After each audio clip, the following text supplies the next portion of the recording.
It began like any other morning in rural Tennessee. A quiet April sunrise, the hum of crickets fading into the sound of early footsteps on gravel. For the Bobo family, it was a day that should have been ordinary. Holly was getting ready for school, her mother was preparing for work, and the small town of Parsons was just beginning to stir. But before the morning light had fully touched the trees, something terrible was already happening. And by the time anyone realized, Holly Bobo was gone. This is the story of Holly Bobo, a story of innocence lost, a small town shaken, and a family's long fight for justice. Holly Lynn Bobo was born on October 12, 1990, in Parsons, Tennessee, a quiet little town surrounded by woods, creeks, and open skies. It was the kind of place where everyone waved when they passed, where people left their doors unlocked, and where life moved slow enough to notice every season change. She was the youngest child of Dana and Karen Bobo, and their only daughter. Her brother Clint adored her. He said Holly had a way of making everyone's day better without even trying. She was sweet-natured but strong-willed, the kind of person who didn't just dream, she planned. At 20, Holly was studying nursing at the University of Tennessee at Martin. She wanted to work in healthcare, not for prestige, but because she genuinely cared about people. Her classmates described her as patient, grounded, and focused, the kind of student who stayed behind to help others understand the lesson. She loved country music, spending time outdoors, and cheering for the Tennessee Volunteers. On weekends, she helped at church events and volunteered for community fundraisers. Friends said her laughter was contagious, light, pure, and the first thing you'd hear when she entered a room. To everyone around her, Holly seemed to embody everything that was good about small-town life. She had a future, a purpose, and a family who loved her beyond measure. But in the spring of 2011, that sense of safety, that small-town certainty, would shatter forever. On Wednesday, April 13th, 2011, began quietly. The sun had just started breaking through the mist that settled over Decatur County's rolling fields. Inside the Bobo home, Holly was getting ready for another normal day, fixing her hair, packing her books, and talking to her boyfriend Drew on the phone before leaving for her morning classes. Around 7:30 a.m., her mother, Karen, left for work. Her father had already gone earlier. That left Holly and her brother Clint in the house, the same routine they'd followed countless times before. Then, within minutes, everything changed. A neighbor, startled by a sharp cry, heard what sounded like a woman's scream, called Holly's mother to tell her about what she heard, and the mother, in turn, called Clint, Holly's brother. Moments later, Clint looked out of the window, through the trees. He saw Holly outside, near her carport. Standing beside her was a man dressed in camouflage. At first, Clint didn't think much of it. He thought it was Holly's boyfriend. He was a hunter, and after all, they were hunters. And camouflage was nothing unusual around Parsons. But something felt off when his mother called, asking where Holly was. Clint went outside, and by then, they were gone. And all that was left was Holly's lunchbox, and a few drops of blood near her car. The news spread through Parsons within hours, and by mid-morning, hundreds of volunteers gathered. Friends, neighbors, classmates, even strangers combing through miles of thick forest. While search teams moved through dense forest, down old logging roads, and across creeks, helicopters circled overhead, their rotors echoing through the hills, and volunteers called her name again and again, hoping she'd answer while they prayed for her. The Tennessee Bureau of Investigation quickly set up a command post near the Bobo home. The FBI soon joined, offering advanced tracking technology and resources. Local churches opened their doors to feed volunteers, and by the end of the day, more than 1,000 people had joined the effort, one of the largest manhunts in the state's history. For days, it seemed like every square foot of Decatur County was being searched. People dropped everything, skipped work, canceled plans, brought their kids to help pass out flyers, and even rewards were attached. The sense of unity was powerful, but beneath it ran a current of fear.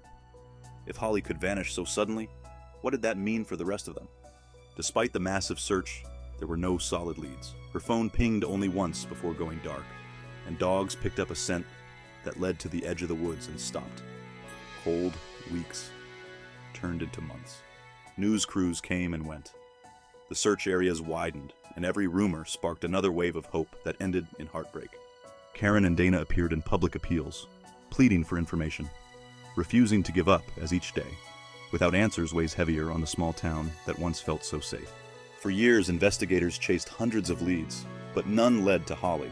Then, in 2014, nearly 3 years after she vanished, the case took an unexpected turn. A man named John Dylan Adams came under questioning Dylan, who had a mild intellectual disability, told police that on the morning Holly disappeared, he saw her at his brother's house. His brother, Zachary Adams, was there, along with Jason Apri, a friend known locally for drugs and petty crime. Dylan's statement was the first real breakthrough in years. He claimed Holly was still alive when he saw her, but the investigators never disclosed exactly what led them to Dylan. But his confession changed everything.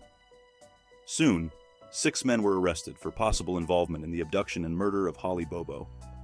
But only 3 of them, Zachary Adams, Jason Apri, and John Dylan Adams, would ultimately be prosecuted.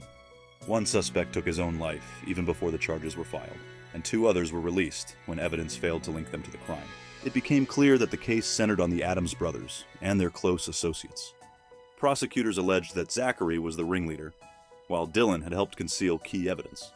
Apri, they said, had been involved after the fact, helping move the body and cover up what had happened. The investigation was a maze of conflicting statements, retracted confessions, and half-truths. Yet the Tennessee Bureau of Investigation continued to piece it together, using cell phone data and forensic evidence that connected back to the wooded area where Holly's remains were eventually found. And finally, in 2017, after 6 long years of uncertainty, the investigation had reached its breaking point. Zachary Adams, the ringleader, was charged with aggravated kidnapping, rape, and first-degree murder, while Jason Apri and Shane Austin were also taken into custody for their roles in the crime. The details that emerged painted a horrifying picture as witnesses described unsettling behavior, whispered confessions, and rumors of bragging about what had been done to Holly in the woods, which made prosecutors build their case piece by piece, combining phone records, forensic traces, and testimony from those inside Zachary's circle. Slowly, the truth began to take shape. Then in 2017, 6 years after Holly's disappearance, Zachary Adams finally went to trial, and the prosecutors described how Holly had been taken from her home, held against her will, raped her in a local barn owned by Austin's grandmother, and killed in a remote area outside Parsons. In a pivotal moment, Jason Apri, once Adams' friend, testified for the state. He described the hours after Holly's death and how the men attempted to dispose of her body.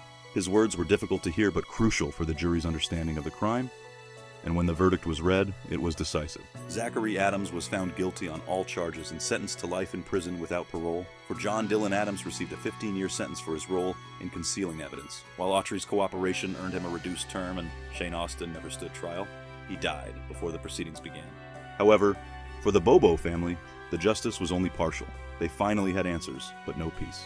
After years of searching, court hearings, and endless waiting had taken their toll, the courtroom victories could never fill the silence left behind. Holly's mother said she still sometimes waited for the sound of her daughter's car in the driveway, the door opening and hearing her voice, and her father described the loss as a wound that never really closes, something that fades at the edges but never disappears. Yet, in their grief, the Bobo family refused to let tragedy be the final word.